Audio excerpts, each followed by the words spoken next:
এই বাংলাদেশ জামাত ইসলামী একটি পক্ষ ঘোষণা করেছে, বাইতুল মাল এবং সাংগঠনিক পক্ষ হিসেবে ঘোষণা করেছে। এটি কিন্তু একটি গুরুত্বপূর্ণ বিষয়। আমরা এর আগে একটি দাওয়াতি পক্ষ পালন করলাম এবং সেই মুক্ত পরিবেশে সেই দাওয়াতি পক্ষ পালন করার কারণে আমার মনে হয় 17 বছরে আমরা যতগুলো সহযোগী সদস্য করতে পারিনি, আমরা এই 15 দিনে সেটি করতে পেরেছি। নাকি বলেন? আমরা সেটি পেরেছি। আমাদের তাই আর এখন বসে থাকার সুযোগ নাই। তারা আমি সাহেব বলেছেন যে আমাদের এরকম পক্ষে 3 ঘন্টা সময় এই সাংগঠনিক ভাবে আমাদেরকে ব্যয় করতে হবে।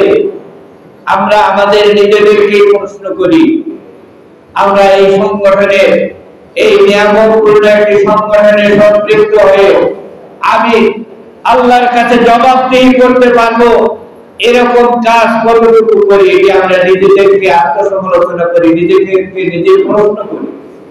আমরা কি নিজেরা প্রশ্ন করে সঠিক জবাব আমরা ভিতর থেকে পাই কিনা, এটাই আপনাদের কাছে আমার প্রশ্ন।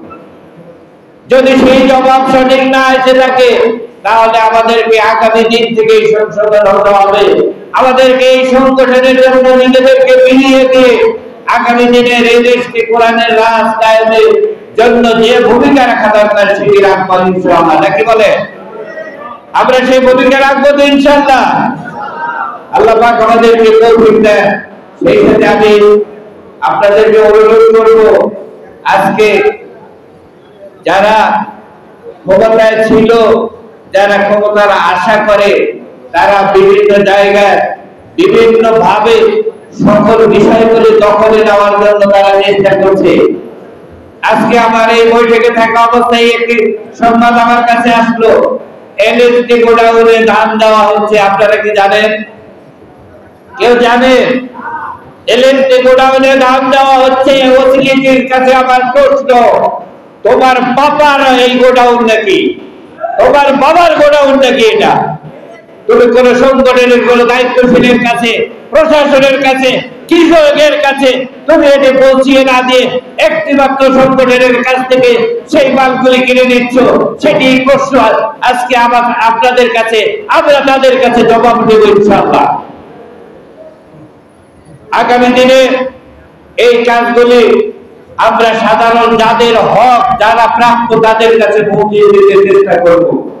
বাংলাদেশ জামাত ইসলামী সাংগঠনিক ভাবে কোন ধান এই এলএসডি গোডাউনে দিবে না। এই এলএসডি গোডাউনে যদি ধান দিতে হয়, সঠিক কৃষক দেবে আমাদের মাধ্যমে। আমরা সেটির চেষ্টা করবো ইনশাআল্লাহ। হায়দার ভাই যে কথাটি বলে গেলেন, আপনার ঈদ উপলক্ষে 10 কেজি করে যে চাল এসেছিল, এই চালটি প্রতিটি ইউনিয়নে যে পরিমাণ চালের বরাদ্দ হয়েছিল, কোন পরিবার বাদ পড়ার কথা না। আপনাদের কাছে তালিকা নাই? পায় না? এরকম মানুষের তালিকা আপনাদের কাছে নাই? এদের তালিকা আপনারা লিপিবদ্ধ করে রাখবে। আল্লাহ যদি আমাদেরকে তৌফিক দেয়, আমরা এটির জবাব চাবো তাদের কাছে। কারণ যে পরিমাণ এই রিলিফ এসেছিল অথবা যে পরিমাণ এই চাউলের বরাদ্দ ছিল, সেটি দরিদ্র কোনো বাড়ি বাদ পড়ার কথা না। কিন্তু তারপরেও দেখা গেছে দায়িত্বশীলেরা তাদের বস্তা ধরে ধরে 8 বস্তা 10 বস্তা করে করে তাদের গাড়িতে উঠেছে। আমরা এদিকে কোনোভাবেই বরদাস্ত করব না। আগামী দিনে এদিকে প্রতিহত করে এদেশে সুষ্ঠু বন্টন ব্যবস্থা, সুষ্ঠু নির্মাণ কাজ, রাস্তাঘাট থেকে শুরু করে সকল বিষয়ে আমরা আগামী দিনে এগুলো তত্ত্বাবধান করব এবং এটি সঠিকভাবে যেন কাজ হয় সেদিকে আমরা খেয়াল রাখবো ইনশাআল্লাহ। পরিশেষে আপনাদের কাছে এই কাজগুলি যে আমি করতে চাইলাম অথবা করার জন্য চেষ্টা করতেছি, এটির পরিবর্তন করতে হলে আমাদেরকে কি করতে হবে? আমাদেরকে প্রথমেই ক্ষমতায় যেতে হবে, নাকি বলে? এবং যারা সঠিক নীতিবান মানুষ, আমানতদার মানুষ, তাদেরকে নির্বাচিত করে আগামী দিনের এই কাজগুলির দায়িত্ব তাদেরকে দিতে হবে। আপনারা জানেন আগামীতে আমাদের ইউনিয়ন পরিষদ থেকে শুরু করে উপজেলা সকল নির্বাচন স্থানীয় সরকার থেকে শুরু করে জাতীয় সংসদ পর্যন্ত একটি নির্বাচন অনুষ্ঠিত হবে ইনশাআল্লাহ। আমরা বিশেষ করে 3টি ইউনিয়নে আমরা চেয়ারম্যান পদে নির্বাচন করার জন্য ক্যান্ডিডেট ঘোষণা করার মতামত নিয়েছি।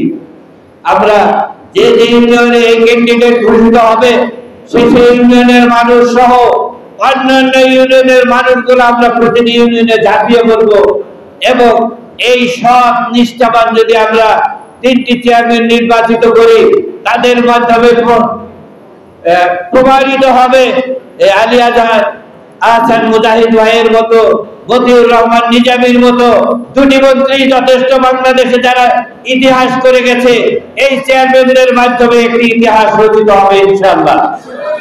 এবং এটি যদি আমরা করতে পারি, আমরা যদি রাস্তায় প্রতিটি মানুষকে তাদের সুখ দুঃখের খবর নিতে পারি, ইনশাআল্লাহ আগামী দিনে মানুষ আমাদেরকে ভালোবাসবে, আমাদের এই সংগঠনকে তারা ভালোবাসবে এবং এই সংগঠনের সাথে সম্পৃক্ত হয়ে আগামী দিনে এই বাংলাদেশে কোরআনের রাজ কায়েমের জন্য তারা আমাদেরকে সহযোগিতা করবে ইনশাআল্লাহ।